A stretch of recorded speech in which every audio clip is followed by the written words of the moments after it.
Attribution ऐसी explanation या वजाहत होती है जो हम अपने या किसी दूसरे इंसान के किसी बिहेवियर की वजूहात को बयान करने के लिए देते हैं। जैसे कि एक स्टूडेंट जिसके मार्क्स कम आए हों, वो कहता है कि मेरे मार्क्स अच्छे इसलिए नहीं आए क्योंकि मेरा टीचर ही अच्छा नहीं था, या वो कहता है कि मेरे मार्क्स अच्छे इसलिए नहीं आए क्योंकि मैं बीमार था और अच्छे से पढ़ नहीं सका।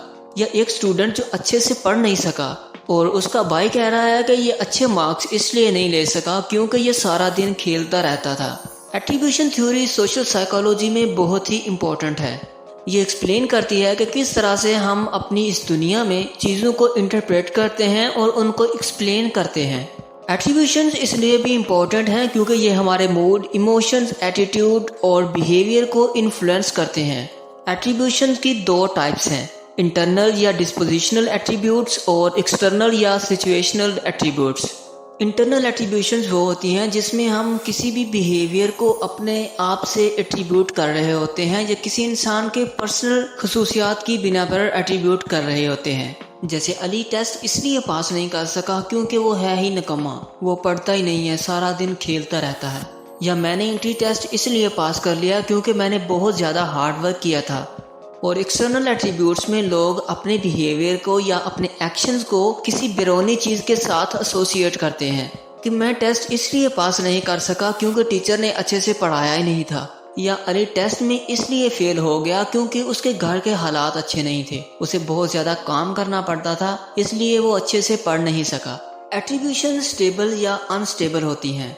फॉर एग्जाम्पल, अगर एक स्टूडेंट हमेशा अपने टेस्ट में अच्छा परफॉर्म करता है तो लोग ये परसीव करेंगे कि वो एक हार्ड वर्किंग और इंटेलिजेंट स्टूडेंट है।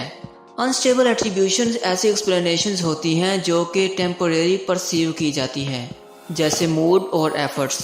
फॉर एग्जाम्पल, अगर एक इंसान टेस्ट में अच्छे से परफॉर्म नहीं करता तो एक एक्सटर्नल और अनस्टेबल एट्रीब्यूशन ये होगी कि उस दिन वो बहुत ज़्यादा थका हुआ था इसलिए टेस्ट में अच्छे से परफॉर्म नहीं कर सका। एट्रीब्यूशंस का हमारे अपने और दूसरों के इमोशंस, मूड, एटीट्यूड और बिहेवियर पर बहुत असर होता है।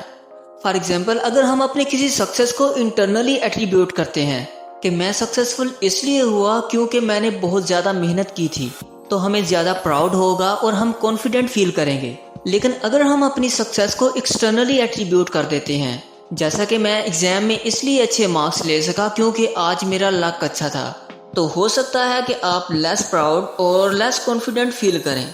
ऐसे ही हम अगर दूसरों की फेलियर को हम इंटरनली एट्रीब्यूट करेंगे तो हमें गुस्सा आएगा, फ्रस्ट्रेशन होगी, उस इंसान के साथ हम अच्छा सलूक नहीं करेंगे कि इसने ये खुद से जानबूझ के ये काम गलत किया। लेकिन अगर हम दूसरों की फेलियर को एक्सटर्नली एट्रीब्यूट करेंगे कि ये काम इसलिए अच्छा नहीं कर सका क्योंकि इसके हालात अच्छे नहीं थे, तो हमें उससे हमदर्दी होगी।